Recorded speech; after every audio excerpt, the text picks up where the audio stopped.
I'm sick.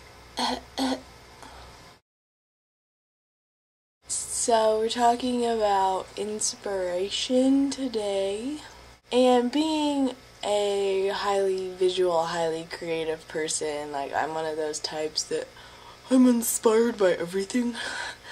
So I'm not really going to talk about that aspect. But I do find beauty and sublimity in many forms that I interact with in my life. But today I'm going to talk about the types of forms or the types of inspirational things that I consciously seek out.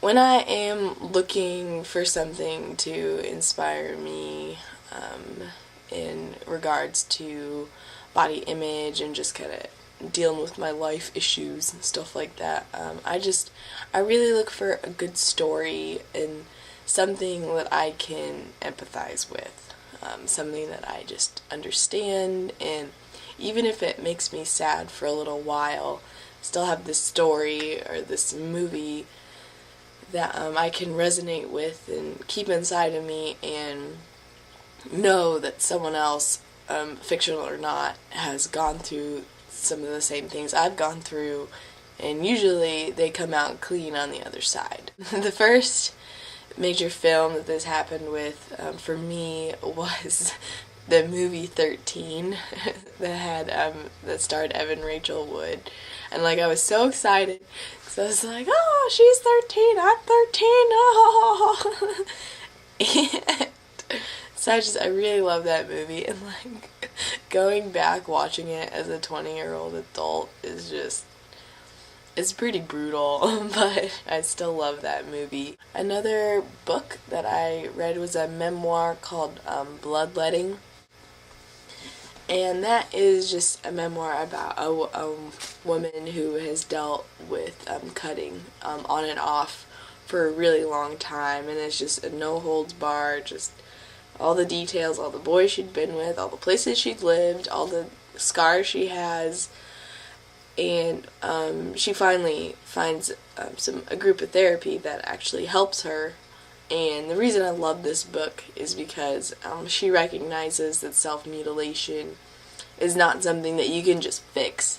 It's something that you have to continually deal with and continually maintain, and that was a lesson that I needed to hear and something I needed to learn, and so that's why I love that book. And then another book I would like to mention is a book I really love, both as a creative writer and as a victim of abuse, is The Perks of Being a Wallflower. If you haven't read that book, I don't know if we can be friends. No, I'm just kidding.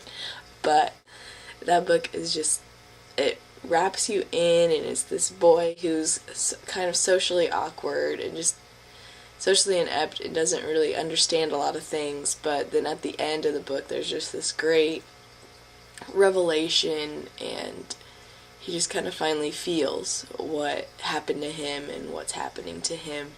So I that's the only book that's ever made me cry at the end, and it's a good book. I hear they're adapting it to a film version. I don't know how I feel about that. Yeah, so those are a few things that have really resonated in my life overall. I'm sorry I'm kind of out of it. So next week, Secret Santa. I hope my person likes my gift. I have been having some serious gift anxiety, for realsies. Yeah, well, I'm gonna have some soup, and I'm gonna sleep all day. Yeah, see you next week.